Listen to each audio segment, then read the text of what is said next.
Bonjour, bienvenue dans cette vidéo sur la lunette astronomique. Je suis Yvan Pouchard, professeur de physique-chimie. Nous allons voir en quoi consiste une lunette astronomique, comment construire le trajet des rayons lumineux. Nous parlerons du cercle oculaire de la lunette astronomique, puis du grossissement de cette lunette, et nous finirons par parler du diamètre apparent et du pouvoir séparateur de l'œil. Au préalable, il vous faut des connaissances de base sur les lentilles optiques, notamment les lentilles convergentes.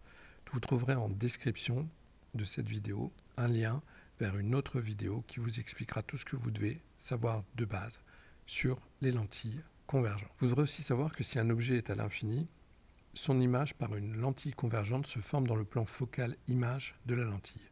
Vous avez une représentation ici. Vous devrez aussi savoir que si un objet se trouve dans le plan focal objet d'une lentille convergente, son image sera envoyée à l'infini. Alors comment est-ce qu'on voit que l'objet ou l'image est à l'infini ? Vous regardez que les rayons arrivent parallèlement à l'axe, c'est-à-dire tous les rayons issus de B sont placés tellement loin qu'ils vont arriver parallèlement à l'axe. Et donc du coup on ne repère pas la position de l'objet AB par une distance, mais par un angle sous lequel les rayons viennent de B. Vous aurez à ce moment-là l'image qui va se former dans le plan focal F', c'est-à-dire que A', B' sera dans ce plan-là, donc A' sera superposé avec F'. Pour l'objet AB, si le point A est superposé avec le foyer objet de la lentille, comme ici, ça veut dire que les rayons qui émergent seront tous parallèles entre eux et donc envoyés à l'infini. On va repérer ces rayons par un angle alpha', puisque la position de B' va être très très loin. Il faut savoir aussi que si un œil observe un objet à l'infini, il n'accommode pas. Voici quelques explications. L'objet ici, le papillon, est situé à l'infini. Son image se forme sur la rétine. Le cristallin correspond à une lentille convergente. La distance lentille, donc cristallin, rétine, correspond à la distance focale du cristallin. Ce qui fait que si l'objet est à l'infini, on a bien une image qui se forme au point focal image de la lentille. Si l'objet se rapproche, il faut toujours que son image se forme sur la rétine. Donc les muscles autour du cristallin vont alors le contracter de façon à ce que sa vergence, c'est-à-dire sa distance focale, change et qu'on ait toujours une image nette sur la rétine. La lunette astronomique que nous allons étudier est composée de deux lentilles minces, une que l'on appelle l'objectif, l'autre que l'on appelle oculaire. Ce sont deux lentilles qui sont convergentes. Alors il est impossible d'attribuer l'invention de la lunette à une personne précise, mais on en trouve mention avant 1600. La lunette la plus connue date de 1609. Elle est constituée d'une lentille convergente et d'une lentille divergente. Donc elle est différente de celle qu'on étudie actuellement.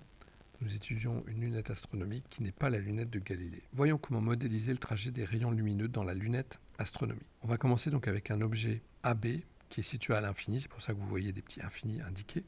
Donc ce sera l'objet pour la lentille L1, la première lentille, qui est l'objectif, là où va rentrer la lumière. On retrouve classiquement en pointillé l'axe optique, la lentille L1 qui va être l'objectif avec son point central O1 et le foyer image de cette lentille F'1.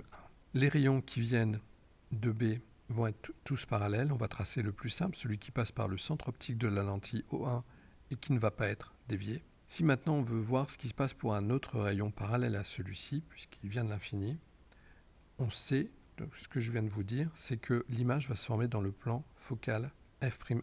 Donc ça veut dire que ce rayon-là et le rayon issu de celui-ci vont donc converger dans le plan focal image, comme ceci. Si on trace un autre rayon qui arrive aussi parallèle, il va converger dans le même point. Ça veut donc dire que dans ce plan focal image de la lentille L1, on va retrouver l'image A1B1 donnée par AB. Donc pour nous, c'est une image intermédiaire qui doit être à la fois dans le plan focal image de L1, mais ensuite on va placer la deuxième lentille L2 qui est l'oculaire. Et en fait, vous voyez que le point A2 et le point F'1 sont aussi superposés au point F2. Le point A1 et le point F' sont aussi superposés au point F2.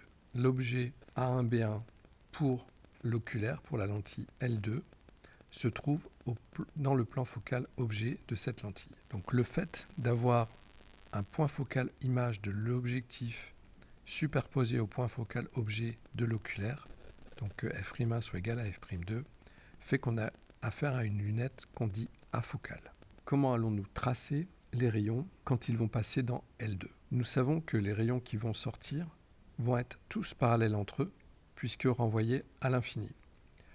Imaginons qu'il y ait un rayon hypothétique qui passe par B1 et qui passe par le centre optique O2. Celui-ci ne sera pas dévié. Donc, nous connaissons la direction de tous les rayons qui vont sortir de la lentille L2. Ça marche pour ces trois-là ici. Donc, il suffit de les tracer parallèlement à cette droite en pointillé qui passe par B1 et le centre optique O2 de la lentille L2. Vous avez ainsi terminé le tracé des rayons lumineux. On va pouvoir placer l'œil à la sortie de l'oculaire. Comme les rayons arrivent parallèles au niveau de l'œil, l'image A'B' va se situer pour l'œil à l'infini.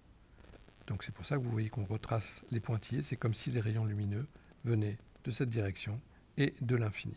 Donc le B' à l'infini est noté ici, le A' à l'infini est noté comme ceci. Il n'y a pas de position pour A'B'. Ce qui nous amène à une autre conclusion, c'est qu'une lunette afocale va donner une image à l'infini à partir d'un objet à l'infini. C'est la double définition de ce que c'est qu'une lunette afocale qu'il va falloir retenir. L'autre intérêt d'une lunette afocale, c'est que du coup, comme l'image finale est à l'infini, l'œil ne va pas avoir besoin d'accommoder. C'est donc plus confortable pour l'observation des astres avec une lunette astronomique. Parlons maintenant du cercle oculaire. Le cercle oculaire, c'est l'image de l'objectif par l'oculaire. Comment le tracer ? Donc, on va considérer que l'objectif est un objet, donc avec ses deux extrémités, et donc on va tracer le rayon le plus simple, celui qui passe par le centre optique de O2, qui n'est pas dévié. Même chose pour celui-ci.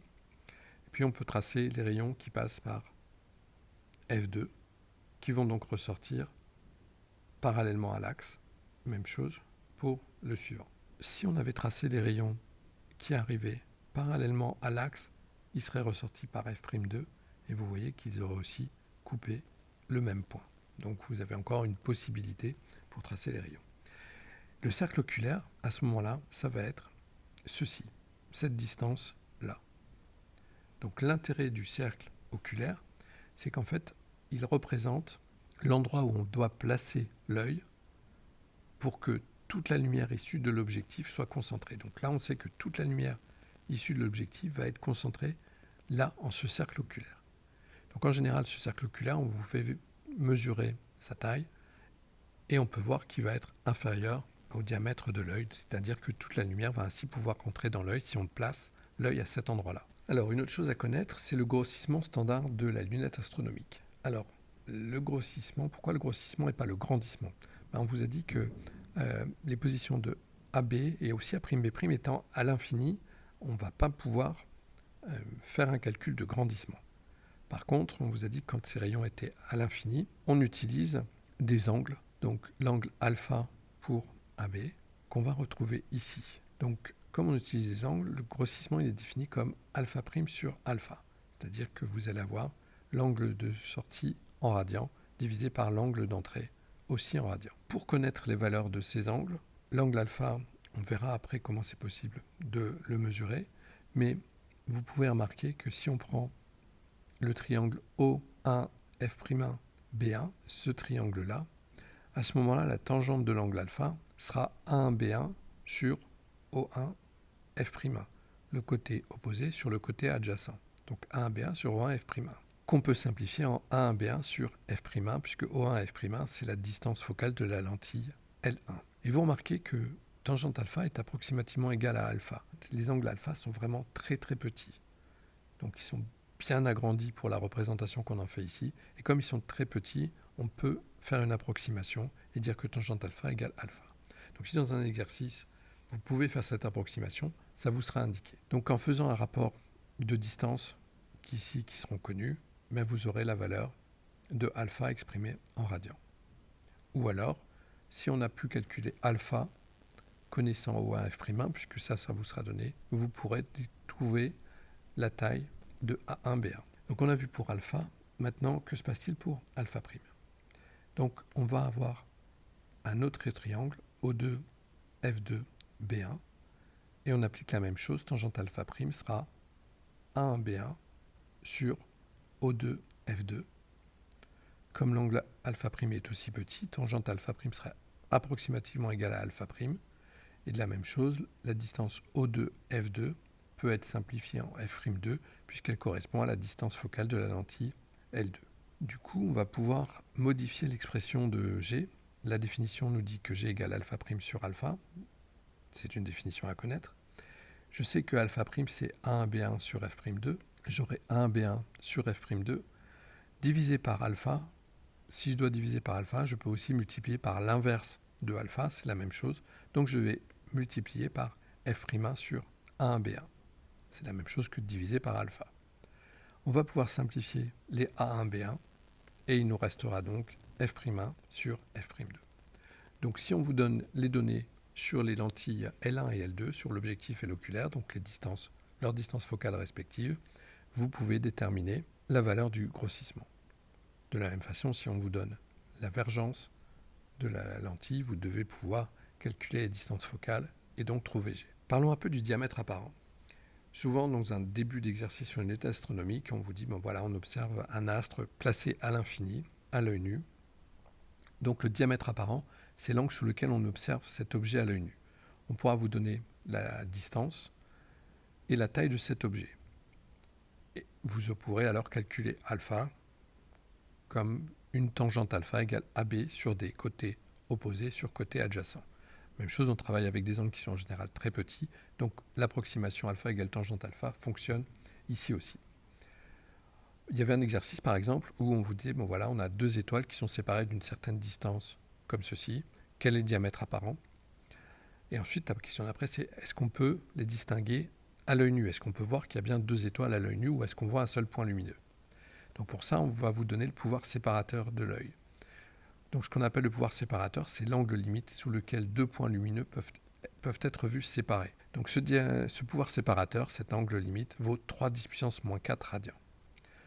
Alors généralement, dans un exercice avec une lunette astronomique, alpha est inférieur à 3 × 10⁻⁴ radians. Ça veut dire qu'à l'œil nu, c'est impossible de le distinguer. Vous faites l'exercice sur la lunette astronomique, vous pouvez calculer G et trouver alpha'. Et vous allez voir à ce moment-là que alpha', lui, sera supérieur à 3 × 10⁻⁴ radians. Donc ça veut dire que en regardant dans la lunette astronomique, l'œil va pouvoir distinguer les deux objets qui sont séparés de cette distance AB. Cette vidéo est maintenant terminée, j'espère qu'elle vous aura été utile. N'hésitez pas à poser vos questions, à liker, vous abonner. Bonne révision!